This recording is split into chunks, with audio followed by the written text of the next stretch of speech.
આગળ વાત કરીએ ખેડાના વસોમાં ગણેશ વિસર્જન યાત્રા દરમિયાન ડીજે વગાડવા જેવી સામાન્ય બાબતે બે જૂથ આમને સામને આવી ગયા હતા।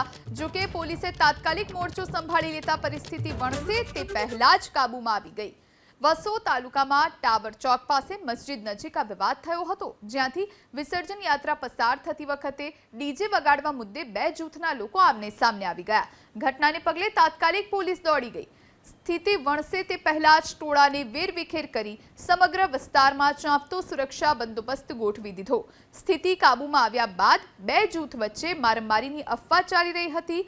જો કે પોલીસ વડા અને ધારાસભ્ય સહિતનાએ સ્થળ પર તપાસ કરી તો આવી કોઈ ઘટના ન બની હોવાનું સામે આવ્યું। આ ઉપરાંત એસપી રાજેશ ગઢિયા અને ધારાસભ્ય કલ્પેશ પટેલે લોકોને શાંતિ જાળવવા માટેની અપીલ કરી છે।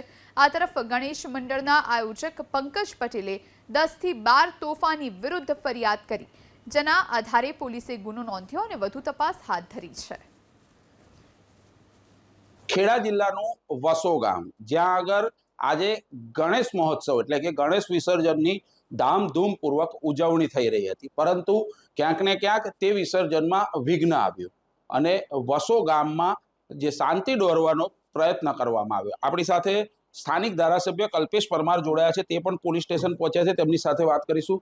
કલ્પેશભાઈ, શું માહિતી હતી? આજે તમે જેમ જણાવ્યું તેમ ગણેશ વિસર્જનનો દિવસ હતો, હિન્દુ તહેવાર હતો, પણ અમુક તત્વો, જે સામાજિક તત્વો હોય, એ વર્ષોથી વસો ગામ એક શાંતિપ્રિય ગામ હતું, પણ અમુક તત્વોના કારણે જે ગણેશજીના વરઘોડાની અંદર હિન્દુનો વરઘોડો જતો હતો તો અમુક મુસ્લિમ લોકો જે હતા એમને અમુક લોકોનો ઉશ્કેરણાજનક શબ્દો બોલી અને હુમલો કરી અને વિખેરવાના પ્રયત્નો કર્યા। પણ અત્યારે તાત્કાલિક મને એવી જાણ થઈ એટલે હું અહીંયા આવ્યો। એસપી સાહેબ આવ્યા, ડીએસપી સાહેબ અને પોલીસ સ્ટાફે અત્યારે કંટ્રોલ કરી અને શાંત વાતાવરણ કરી અને જાહેર વસો ગામ પંચાયતના તમામ વડીલોનું શાંતિની અપીલ કરું છું અને શાંતિથી અત્યારે શાંત છે।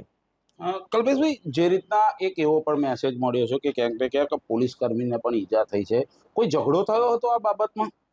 આવું જ તમે જેવું કહ્યું એવું મને જાણવા મળ્યું, પણ મેં એના પીએસઆઈને વાત કરી, એમને રૂબરૂ મળ્યું, પણ એ કહે કે મને કોઈ પણ આવું થયું નહીં, પણ ચર્ચાઓ આવી થતી, પણ એ રૂબરૂ મળવાથી એની માહિતી મળી કે આવું કંઈ બન્યું નથી।